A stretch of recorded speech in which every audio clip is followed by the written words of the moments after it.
ఒకానొకప్పుడు జరిగినటువంటి సందర్భాన్ని మళ్ళీ మీకొక్కసారి జ్ఞాపకం చేస్తున్నాను. కశ్యప ప్రజాపతికే భార్యలైనటువంటి వినత కదురువ ఇద్దరూ కూడా చెల్లెలు అక్క. వినత కదురువ అన్నాను కాబట్టి చెల్లెలు అక్క అంటున్నా. కదురువ వినత అయితే అక్క చెల్లి. వాళ్ళిద్దరూ ఒకనాటి సాయంకాలం వేళ వ్యాహ్యాళిగా పాలసముద్రపు ఒడ్డుకి వెళ్ళడం, పాలసముద్రపు ఒడ్డున పాలసముద్రపు నురుగు ఎలా ఉంటుందో అంత తెల్లగా ఉండేటటువంటి క్షీరసాగర మథనమునందు ఆవిర్భవించినటువంటి ఇంద్రుడి గుర్రమైన ఉచ్చైశ్రవం విహరిస్తూ ఉండడం, ఆ గుర్రం యొక్క తోక భాగం మాత్రం నల్లగా ఉంది అని కావాలని తెలిసి కూడా అది తెల్లగానే ఉంది అన్న విషయం తన ఎరుకలో ఉన్నప్పటికీ కద్రువ మాట్లాడడం, కాదు కాదే అక్క గుర్రం తోక తెల్లగానే ఉన్నది అని వినత అనడం, కాదు ఇవాళ మనకి పతి శుశ్రూష సమయం అయిపోయింది కాబట్టి చీకటి పడుతోంది కాబట్టి వెనక్కి వెళ్ళిపోదాం, రేపు ఉదయం వచ్చి గుర్రం తోక పరిశీలిద్దాం, ఒకవేళ గుర్రం తోక కానీ నల్లగా ఉంటే వినత నీవు నాకు దాస్యం చెయ్యాలి, ఆ తోక తెల్లగా ఉంటే నేను నీకు దాస్యం చేస్తానని కద్రువ వినత అంగీకారానికి రావడం, మరునాటి ఉదయం వాళ్ళు గుర్రాన్ని చూడడానికి వెళ్ళక ముందే ముందు రోజు రాత్రి కద్రువ తన సంతానమైనటువంటి సర్పములన్నిటినీ పిలిచి, మీరు నల్లటి శరీరం కలిగిన వారు కాబట్టి మీలో ఎవరో ఒకరు వెళ్ళి ఆ ఉచ్చైశ్రవం యొక్క తోకకి చుట్టుకుంటే తోక నల్లగా కనపడితే మీ పినతల్లి నాకు దాస్యం చేస్తుంది కనుక నా మాట నిజమవుతుంది కనుక మీరు వెళ్ళి ఎవరో ఒకరు తోకకి చుట్టుకోండి అని చెప్పి ఆదేశిస్తే ధర్మ వ్యతిరిక్తమైనటువంటి పని చెయ్యడానికి ఆదిశేషుడు వాసుకి మొదలైనటువంటి వారు తిరస్కరిస్తే కర్కోటకుడు అనేటటువంటి సర్పం మాత్రం సర్పజాతిని రక్షించడం కోసం వెళ్ళి ఆ గుర్రం యొక్క తోకని చుట్టుకుంటే తీరా వెళ్ళినటువంటి వినత కద్రువలలో ఆ వినత తోక నల్లగా ఉంది అని అనుకుని దాస్యం చెయ్యడానికి అంగీకరించింది.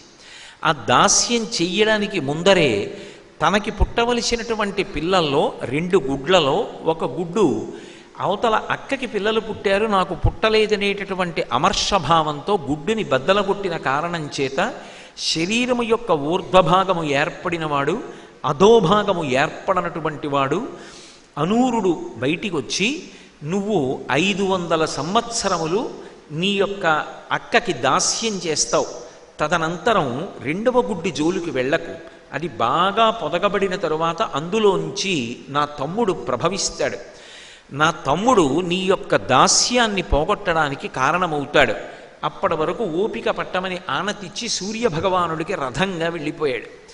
ఆ తర్వాత కొంతకాలానికి 2వ గుడ్డు పొదగబడి ఆ 2వ గుడ్డులోంచి గరుత్మంతుడనేటటువంటి పేరు కలిగినటువంటి పక్షి బయటికి వచ్చింది. ఆయన పుట్టుకతోటే అపారమైనటువంటి బలపరాక్రమములు కలిగినటువంటి వాడు, అపారమైనటువంటి ధర్మనిష్ట కలిగినటువంటి వాడు. కానీ తల్లి దాస్యం చేస్తోంది కాబట్టి బిడ్డలు కూడా దాస్యం చెయ్యాలి, అది నియమం. కాబట్టి వినత కద్రువకి దాస్యం చేస్తోంది కాబట్టి వైనతేయుడైనటువంటి గరుత్మంతుడు కూడా ఇంత శక్తివంతుడయ్యుండి కూడా ప్రతిరోజు కద్రువ దగ్గరికి వెళ్ళి దాస్యం చేసేవాడు.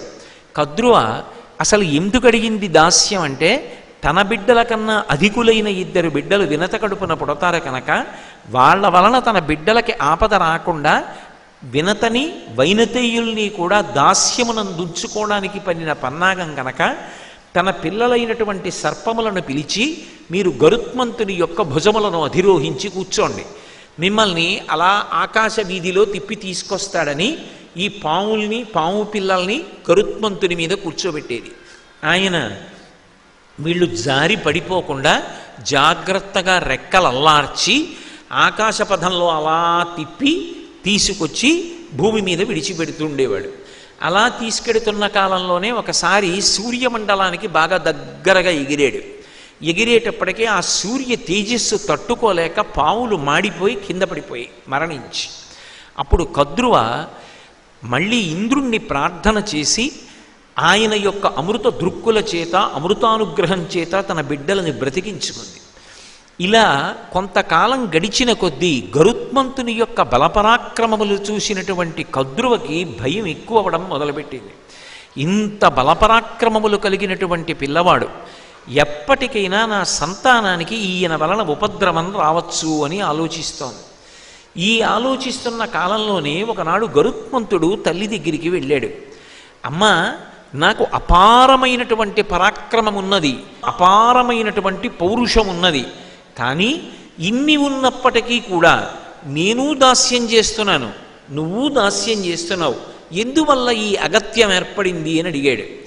తల్లి జరిగినటువంటి విషయాన్నంతటినీ కూడా కుమారుడైనటువంటి గరుత్మంతునకు చెప్పింది. ఆయన ఒక మాట అన్నాడు, అమ్మ, సృష్టిలో ఏ కొడుకైనా మొట్టమొదట చెయ్యవలసినటువంటి పని తల్లిని సుఖపెట్టడం. అమ్మని మించినటువంటి దైవం లోకంలో లేదు. నువ్వు ఇంత కష్టపడుతుంటే, దాస్యం చేస్తుంటే, నిన్ను దాస్యం నుంచి విడుదల చెయ్యడానికి నేను ప్రయత్నం చేయకపోతే అసలు నా జీవితానికి పరమార్థమే ఉంది. ఇందుకు పురాణం వింటారు. పురాణము కల్పిత కథ కాదు. పురాణము వేదమునందు ప్రతిపాదింపబడినటువంటి విషయాన్ని ఇతిహాసమై, ఇతిహాసం అంటే ఇది ఇట్లే జరిగినది, యథార్థగాథ ద్వారా నిరూపిస్తుంది. తల్లి అపారమైనటువంటి శక్తివంతురాలు. ఏ కారణం చేత అంటే ఆమె వయసు ఉడిగిపోయి తనంత తానుగా ఏ ఉత్తమ కర్మ చెయ్యలేకపోవచ్చు, కానీ ఆమె బిడ్డల అభ్యున్నతికి మాత్రం పరమాద్భుతమైనటువంటి అనుగ్రహ హేతు. ఎందుచేత ఈ మాట అంటున్నానంటే, తల్లి ఎంత వృద్ధురాలైపోనివ్వండి, స్నానం చేసిందా చేయలేదా అని కూడా నియమం లేదు. అమ్మ అలా కుర్చీలో కూర్చుని ఉండగా లేదా మంచం మీద పడుకుని ఉండగా కూడా దోషం లేదు. తెలివిలో ఉంటే చాలు. నిద్రపోతుండగా కన్నీళ్లతో అటువంటి ప్రదక్షిణాలు చేయకూడదు. ఆమె కుర్చీలో కూర్చుని ఉండగా అన్నమాట నేను వాడడం మంగళప్రదంగా వాడాను.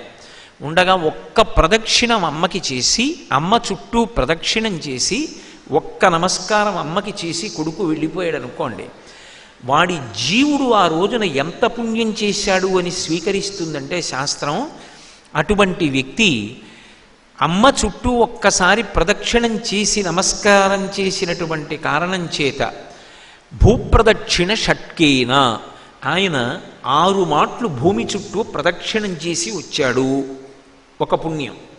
కాశీయాత్రాయుతేనచ, ఎన్నో పర్యాయములు కాశీయాత్ర చేసి సశాస్త్రీయంగా కాశీపట్టణంలో నివాసం ఎలా చెయ్యాలో అలా నివాసం చేసి వచ్చినటువంటి వ్యక్తి యొక్క పుణ్యాన్ని సేతుస్నాన శతైర్యచ్చ, ఆ సేతువు దగ్గరికి వెళ్ళి, సేతువు అంటే రామేశ్వరం, రామేశ్వరం దగ్గరికి వెళ్ళి స్నానం చేస్తే, అది సముద్ర స్నానం కనుక మహాసంకల్పంతో చెయ్యాలి. మహాసంకల్పంతో సముద్ర స్నానం 100 పర్యాయములు రామేశ్వరం వెళ్ళి చేస్తే ఏ ఫలితం ఇస్తారో తత్ఫలం మాతృవందనే, అమ్మకి నమస్కారం చేసినటువంటి బిడ్డడి ఖాతాలో వేస్తున్నారు. ఇప్పుడు అమ్మ తన కొరకు తానెంత చేసుకుంటోంది, సంబంధం లేదు. శాస్త్రం చాలా తేలికగా విశేషమైనటువంటి ఫలితాన్ని కట్టబెట్టింది, ఇద్దరి విషయంతోనే కట్టబెట్టింది. మనిషి అభ్యున్నతిని అంతటినీ ఇద్దరి యందే తీసుకెళ్ళి నిక్షిప్తం చేసేసింది. ఒకటి అమ్మ, అమ్మకి ప్రదక్షిణం, అమ్మకి నమస్కారం అంత గొప్పవి. అమ్మ చేతి అన్నం అమృతం కన్నా గొప్పది. రెండవది అగ్ని. అందుకే భారతదేశంలో సనాతన ధర్మంలో నిజానికి మనం అందరం కూడా అగ్ని ఆరాధకులం. అగ్నిని ఆరాధించకుండా ఉండరు. స్త్రీలు కూడా పొయ్యి వెలిగించాలి అంటే అంత గౌరవం పాటిస్తారు. పొయ్యి వెలిగించగానే 2 చేతులు కైమోడ్చి నమస్కరిస్తారు. ఎందుకనంటే భట్టారక అన్న శబ్దాన్ని అందరికీ వెయ్యరు. పరమ పూజనీయుడైతే భట్టారక శబ్దం వేస్తారు. లలితా పరా భట్టారిక, శృంగార భట్టారక, క్రోధ భట్టారక, అగ్ని భట్టారక. భట్టారక అంటే పరమ పూజనీయుడు, ఆయన సద్బ్రాహ్మణుడు. ఆయన నిజానికి నగరములు తగలబెట్టగలడు. కానీ హవ్యం వహతి దేవానాం కవ్యం కవ్యాసినామపి పాకంచ కురుతే వహ్ని శంకరస్యైవ శాసనాత్ అంటాడు వ్యాసుడు లింగపురాణంలో. ధర్మచక్రాన్ని తిప్పుతూ లోకములనన్నిటినీ నిలబెడతాడు. ధర్మచక్రం తిరగడము అంటే మనం పాడి పంట సమృద్ధిగా లభించిన తరువాత యజ్ఞం చెయ్యాలి. యజ్ఞంలో మనం ఇచ్చినటువంటి హవిస్సుని దేవతలు ఆహారంగా తింటారు. తిన్న దేవతలు సంతోషించి మళ్ళీ వేళ పట్టున తగినంత వర్షం కురిపిస్తారు. ఆ తగినంత అవసరమైనంత వర్షం వల్ల మళ్ళీ పంటలు పండుతాయి. మళ్ళీ ఆ పంటల వలన ప్రజలు సంతోషంతో మళ్ళీ యజ్ఞం చేస్తారు. మళ్ళీ ఆ యజ్ఞంలో అగ్నిహోత్రుడి ద్వారానే హవిస్సు దేవతలకు ఇవ్వాలి. ఏదో నైవేద్యం పెట్టినట్టుగా ఇస్తే కుదరదు. హవిస్సు తినాలి అంటే అది ఒక్క అగ్నిహోత్రుడు మాత్రమే పట్టుకెడతాడు. అందుకనే హవ్యవాహనుడు అని పేరు ఆయనకి. ఆయన పట్టుకెడితేనే దేవతలు తింటారు. అందుకే మఖము చేయ వజ్రి మది సంతసించును, వజ్రి సంతసింప వానకురియు, వానకురిసి గసవు వసుమతిపై పెరగు, గసవు మీసి ధేను గణము బ్రతుకు అంటారు భాగవతంలో. అది ధర్మచక్రం.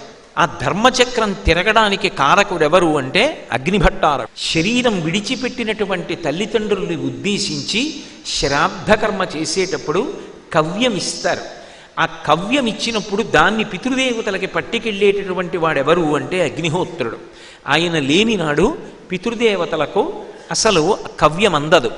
అసలు ప్రతి ఇంట ఊళ్ళు కాల్చగలిగిన వాడు మన కోసమని అన్నం వండి పెడుతున్నాడు అంటే ఆయన యొక్క ఔదార్యం. చిన్న మంట రూపంలో ఉండి మనం తినడానికి కావలసిన అన్నాన్ని మొట్టమొదటి వంట బ్రాహ్మణుడిగా ఇంట్లో వంట చేసి పెడుతున్నాడు. అందుకే అగ్ని వెలిగించగానే ఇంట స్త్రీ అగ్నిహోత్రాన్ని వెలిగిస్తుంది కాబట్టి వంట పొయ్యి దగ్గర అక్కడికి వెళ్ళి ఉత్తర క్షణంలో 2 చేతులు కైమోడ్చి నమస్కరిస్తారు. అమంత్రకంగా పూజ పూర్తయిపోయాక కొద్దిగా నేతి అన్నపు మెతుకు మంటలో సమర్పించి మిగిలినటువంటిది అగ్ని తినగా మిగిలిన శేషమవుతుంది కాబట్టి భర్తకి బిడ్డలకి వడ్డిస్తారు. ఎందుకంటే శ్రియమిచ్చేత్ హుతాశన, దాని వలన భర్తకు పిల్లలకు అభ్యున్నతిని కలుగుతుంది. అందుకే దాన్ని దేవతా ప్రసాదం చేయడం కోసమే ఇప్పటికీ వంట చేస్తే ఒక నియమం చెప్తారు.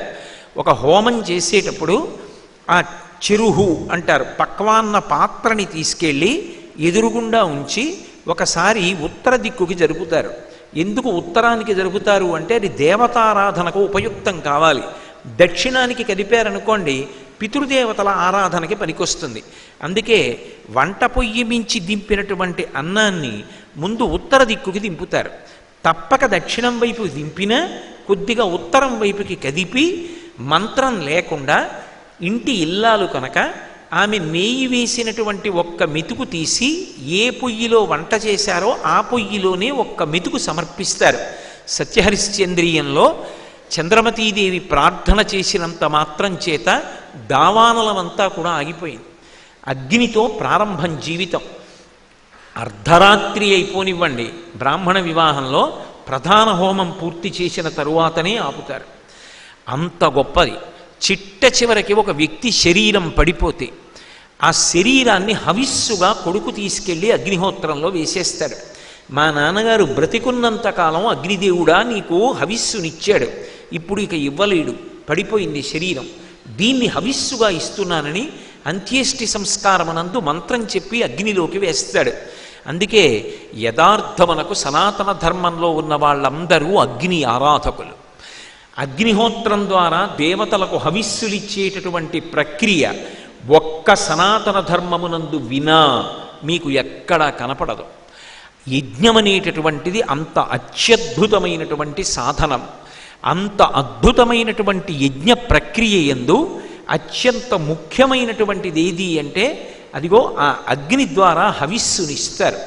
కాబట్టి అగ్ని అనేటటువంటిది, అగ్నిని ఆరాధించడం అనేటటువంటిది, అగ్నిని భట్టారకుడుగా గుర్తించి నమస్కరించడం అనేటటువంటిది ఈ జాతికి అనాదిగా వస్తున్నటువంటి పవిత్రమైన ఆలోచన విధానం. కనుక ఒకానొకప్పుడు గరుత్మంతుడంతటి వాడు కూడా తాను దాస్యం చేస్తూ తల్లి దాస్యం చేస్తూ ఉంటే ఆ దాస్యం నుంచి విడుదల చెయ్యవలసి వచ్చింది. అప్పుడు తల్లిని అడిగాడు, నేను ఈ విషయాన్ని ఎందుకు మనవి చేయవలసి వచ్చింది అంటే తల్లి ఎంత గొప్పదో మళ్ళీ అగ్ని అంత గొప్పది. ప్రతిరోజు అగ్ని కార్యం నడవాలి. అగ్ని కార్యం చెయ్యలేకపోతే ఏం చెయ్యాలి అని అడిగారు. వేదం గౌరువారగ్ని అంది. ఆవుయే అగ్నిహోత్రము. అగ్ని ఆవు కాదు, ఆవు అగ్నిహోత్రము. అంటే అగ్ని కార్యం చేస్తే, అగ్నికి ప్రదక్షిణం చేస్తే ఏ ఫలితం వస్తుందో, గోవుకి చేతితో పిడికెడు పట్టినన్ని ఎండుగడ్డి పరకలు తీసుకెళ్ళి పెట్టి ఆవుకి ప్రదక్షిణం చేసినంత మాత్రం చేత అగ్నిహోత్రమును ఆరాధన చేసినవాడే. అందుకే ఆశ్రమంతో నియమం లేకుండా బ్రహ్మచారి కాని, గృహస్థు కాని, వానప్రస్థు కాని, సన్యాసి కాని తప్పకుండా గోసేవ చెయ్యడం అనేటటువంటిది ఈ దేశంలో ప్రధాన నియమంగా ఏర్పడింది. అందుకే అత్యంత పూజనీయమైనటువంటి స్థానములివి. ఆ అమ్మ అనేటటువంటి 2 అక్షరాలకై వేదం పట్టాభిషేకం చేసి మాట్లాడింది. అందుకే మొదటి నమస్కారం ఎవరికి అంటే కేవలముగా మొదటి నమస్కారం అమ్మకే. అందుకే మాతృదేవోభవ, పితృదేవోభవ, ఆచార్య దేవోభవ, అతిథి దేవోభవ. ఇది ఎప్పుడూ నువ్వు మరిచిపోకు సుమా, ఈ విషయాలు బాగా జ్ఞాపకంలో ఉంచుకో సుమా అని స్నాతక సమయంలో గురువు వచ్చి గృహస్థాశ్రమంలోకి వెడుతున్నటువంటి బ్రహ్మచారికి చెప్తాడు. కాబట్టి అమ్మ అనేటటువంటిది అంత గొప్పది. పురాణంలో ఎప్పుడైనా ఏదైనా ఒకటి జరిగింది అంటే వేదప్రోక్తమైన విషయాన్ని భూతద్దంలో చూపిస్తోంది అని గుర్తుపెట్టుకోవాలి.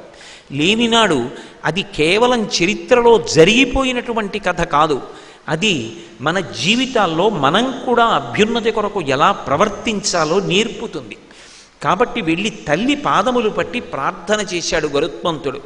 అమ్మా, నన్ను ఏం చేస్తే ఈ దాస్యం నుంచి నువ్వు విముక్తురాలవుతావో ఆదేశించమన్నాడు. నాయన, అటువంటి అవకాశం మనకివ్వగలిగినది కద్రువ. కద్రువ వలన దాస్య విముక్తి లభించాలి. వెళ్ళి పావులను అడిగాడు, మీ అందరికీ ఏం కావాలి చెప్పండి, మీకు ఏది కావాలంటే అది తెచ్చి ఇస్తాను. నాకు కావలసింది ఒకటే, మీకు కావలసింది తెచ్చి నేను ఇస్తాను. మీరు నన్ను మా అమ్మని దాస్యం నుంచి విముక్తుల్ని చెయ్యాలి. వెంటనే పావులన్నీ ఆలోచించుకొని ఒక మాట చెప్పాయి, అమృతాన్ని తీసుకొచ్చి మాకి అమృతాన్ని ఇస్తే మేము అమృతాన్ని సేవిస్తాం, దానివలన ఇక మాకు జరామరణ భయం ఉండదు. కాబట్టి ఎక్కడో స్వర్గలోకంలో ఆ ఇంద్రుడి యొక్క రక్షణలో ఉంది అమృతభాండం. నువ్వు చాలా తేజోవంతుడివి, పరాక్రమశాలివి కనుక వెళ్ళి ఆ అమృతభాండాన్ని తీసుకురా. సరే, తప్పకుండా తీసుకొస్తానని వెళ్ళి అమ్మకి నమస్కారం చేశాడు. చేసి, అమ్మ, నేను ఆ అమృతాపహరణానికి బయలుదేరుతున్నాను. అర్థించి తీసుకురావడం కాడు, ఇంద్రుడు ఇవ్వడు అమృతాన్ని, అపహరించి తీసుకొస్తా. అపహరించి తీసుకురావడం అనగానే దేవతలందరూ నా మీదకి యుద్ధానికి వస్తారు, ఇంద్రుడు యుద్ధానికి వస్తాడు. భయం లేదమ్మా, నన్ను యుద్ధంలో గెలవగలిగిన వాడు లేడు. నీకు నమస్కరిస్తున్నాను, కానీ చాలా ఆకలిగా ఉంది. ఎక్కడ బాగా కడుపు నిండా తినడానికి ఆహారం దొరుకుతుందో నాకు అనుజ్ఞని, నీ ఆజ్ఞ తీసుకుని దేవలోకానికి వెడతానన్నాడు. ఆవిడంది, సముద్రంలో కొంతమంది నిషాదులు ఉన్నారు, వాళ్ళని భక్షించి వాళ్ళందరూ ధర్మ వ్యతిరేక్తంగా ఉన్నారు కాబట్టి వాళ్ళని భక్షించి కడుపు నింపుకుని అక్కడి నుంచి బయలుదేరి దేవలోకానికి వెళ్ళు అంది. ఆ మాట విన్నాడు, సంతోషించాడు. ఆతతపక్షమారుతరయ ప్రవికంపిత ఘూర్ణితాచలవ్రాత మహార్ణవుండు బలవన్ నిజదేహ సముజ్వల ప్రభాతూత ప్లవంగతేజుడితిందయి తార్క్ష్యుడు తల్లికిన్ మనప్రీతి కలిగించుచు యగసెన్ భీమజవంబున నభ్రవీదికిన్ అంటాడు నన్నయ్య గారు మహాభారతం ఆదిపర్వంలో. ఆతతపక్షమారుతరయ ప్రవికంపిత ఘూర్ణితాచలవ్రాత మహార్ణవుండు. ఆయనట గరుత్మంతుడు రెక్కలల్లారుస్తూ ఎగిరితే ఆయన రెక్కలలోంచి వచ్చేటటువంటి గాలికి పర్వతములు కూడా బంతులిగిరిపోయినట్టుగా ఎగిరిపోతాయిట. మహావృక్షములు కూడా కూకటి వేళ్లతో నేల మీదకు ఒరిగిపోతాయి.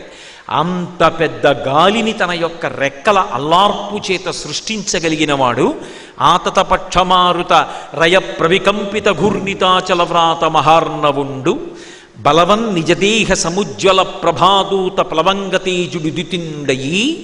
అమ్మ యొక్క దాస్యాన్ని పోగొట్టడం కోసమని ధృతితో పట్టుదలతో కూడుకున్నటువంటి సంకల్పం చేసుకున్నవాడై తల్లికిన్ మనప్రీతియునర్చుచు అమ్మ ఎంతో సంతోషపడేటట్టుగా ఇంతటి బలవంతుడు నాకు కొడుకయ్యాడు, ఇంతటి ధార్మికుడు నాకు కొడుకయ్యాడని ఆనందపడేటట్టుగా ఎగసెన్ భీమజవంబున నభ్రవీదికిన్.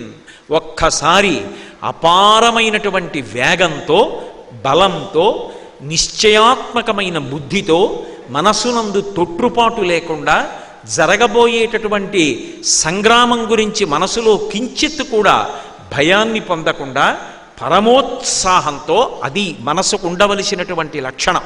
గరుత్మంతునకు హనుమకు ఈ ఇద్దరి దగ్గర కనపడుతుంది ఈ లక్షణం. అందుకే మనోజవం మరుతతుల్య వేగం జితేంద్రియం బుద్ధిమతాం వరిష్టం వాతాత్మజం వనరయూధముఖ్యం శ్రీరామదూతం శిరసా నమామి అంటారు. అలాగే భీమజవంబున నభ్రవీదికిన్, అంత వేగంతో బలంతో ఆకాశంలోకి ఎగిరి వెళ్ళాడు. నిషాదుల్ని తిన్నాడు. ఆయన కడుపు నిండలేదు. మళ్ళీ తిన్నగా తపస్సు చేసుకుంటున్నటువంటి తండ్రి కశ్యప ప్రజాపతి దగ్గరికి వెళ్ళాడు. వెళ్ళి తండ్రిని ప్రార్థన చేశాడు. తండ్రి, నా ఆకలి తీరలేదు, నేను స్వర్గలోకానికి వెళ్ళాలి, ఇంద్రుడితో యుద్ధం చెయ్యాలి, దేవతలతో యుద్ధం చెయ్యాలి, అమృతాపహరణం చెయ్యాలి. కాబట్టి నా కడుపు నిండడానికి తగినటువంటి ఆహారం ఎక్కడ లభిస్తుందో నన్ను అనుగ్రహించండి అని అడిగాడు. ఆయన అన్నాడు, నువ్వు తిన్నగా వెడితే ఒక మడుగు కనపడుతుంది. ఆ మడుగు లోపల ఒక తాబేలు పడుకుని ఉంటుంది, ఒడ్డున ఒక ఏనుగు ఉంటుంది. అదే పనిగా రెండూ పోరాటం చేస్తూ ఉంటాయి. నీటిలో ఉన్న తాబేలు, ఒడ్డున ఉన్నటువంటి ఏనుగు ఒకదాన్నొకటి చంపుకోవాలని దెబ్బలాడుకుంటూ ఉంటాయి. అలా ఎందుకు దెబ్బలాడుకుంటాయని అడిగాడు. అడిగితే తాబేలుకి ఏనుక్కి జన్మాంతర వైరం లేదు. కొన్ని ప్రాణులు పుట్టుకతో వైరాన్ని పొందుతాయి. పంది, కుక్క ఉన్నాయనుకోండి, పుట్టుకతోటే వాటి రెండిటికి వైరం. అవి ఎందుకు అంటే అదంతే సృష్టి నియమం. పిల్లి, ఎలుక ఉన్నాయనుకోండి, జన్మతః వాటి మధ్య వైరం. గ్రద్ద, కోడి ఉన్నాయనుకోండి, జన్మతః వైరం. కానీ తాబేలుకి ఏనుక్కి వైరం ఏమిటి? ఎందుకు అలా దెబ్బలాడుకుంటాయి? ఏనుగు భూమి మీద ఉంటుంది, తాబేలు నీటిలో ఉంటుంది. అవసరమైతే అప్పుడెప్పుడు ఉభయచరం కాబట్టి నేల మీదకి వస్తుంది. కానీ అది యుద్ధానికి వెళ్ళదే. ఎందుకు దెబ్బలాడుకుంటున్నాయని అడిగాడు. వాసనాబలం గురించి చెప్పాడు అప్పుడు కశ్యప ప్రజాపతి.